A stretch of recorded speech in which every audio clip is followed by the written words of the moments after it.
Le cacao premium a procuré aux producteurs camerounais des revenus d'un peu plus d'1,2 milliard de francs CFA au cours de la campagne cacaoyère 2022-2023. D'après les données de l'Office national du cacao et du café, 681 tonnes de cacao premium ont été produites par le pays lors de la campagne 2022-2023. En République démocratique du Congo, le gouvernement a effectué des dépenses mensuelles chiffrées à 1690,8 milliards de francs congolais au 25 août 2023. Ceci sur une prévision de 1963,1 milliards de francs congolais, soit un taux de décaissement de 86,1%. Au Maroc, le volume global des échanges à la bourse de Casablanca a atteint 1,16 milliard de dirhams au titre de la période allant du 4 au 8 septembre 2023. Quant à la capitalisation boursière, elle s'est établie à 604,23 milliards de dirhams.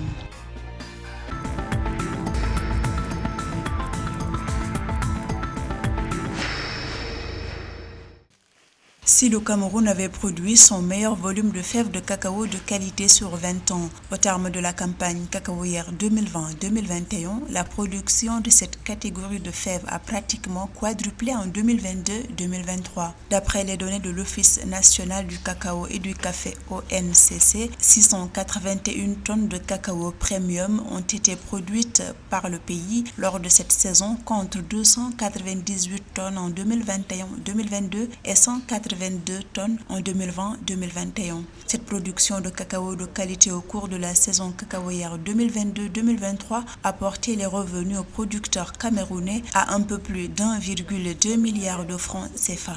La production d'un cacao premium permet au Cameroun d'accéder à des segments de marché longtemps contingentés et inaccessibles. Cet exemple va nécessairement changer les pratiques non seulement de production, mais de toute la filière et la traçabilité du produit, visant à mettre sur le marché des produits à valeur ajoutée de qualité.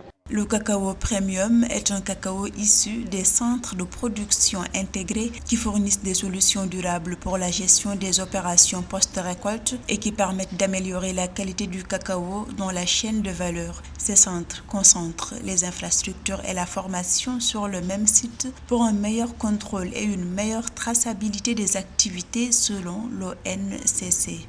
Le nouveau point de bataille de la compétitivité du cacao réside sur la qualité de production du cacao. Donc, ce qui fait que c'est tout un procédé qui devrait permettre d'obtenir un produit de qualité et d'être capable d'affronter de nouveaux marchés à des prix qui permettent aux producteurs de rentabiliser leur labeur. Troisième producteur africain de cacao, le Cameroun a exporté un volume de 186 754 tonnes de fèves de cacao sur le marché international pour le compte de la campagne 2022-2023. Ces exportations ont généré des revenus estimés à 264,8 milliards de francs CFA pour l'État camerounais.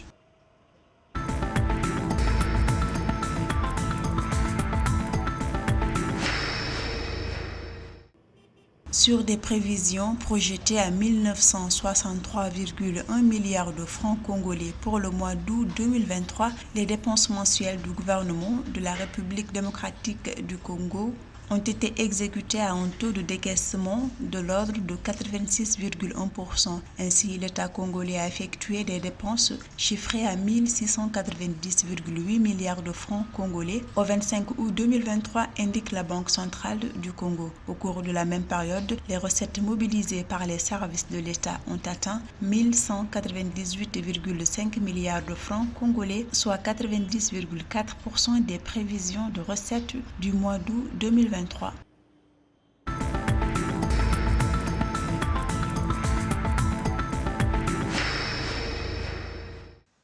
Au titre de la période allant du 4 au 8 septembre 2023, le volume global des échanges à la bourse de Casablanca au Maroc s'est chiffré à 1,16 milliard de dirhams. Par marché, les échanges sur le compartiment central totalisent plus de 733 millions de dirhams, tandis que les transactions de bloc ont atteint 434 millions de dirhams. Au cours de cette période, Attijari Wafa Bank est arrivé en première position avec un flux transactionnel de 222,5 millions de dirhams pour les valeurs les plus actives à la bourse de Casablanca.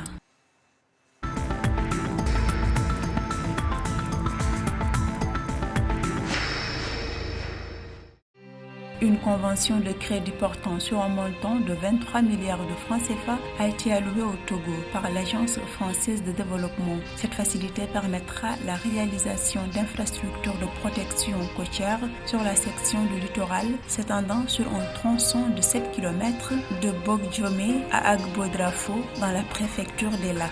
Cette enveloppe vient compléter le projet d'investissement de résilience des zones côtières en Afrique de l'Ouest mis en œuvre par la Banque mondiale.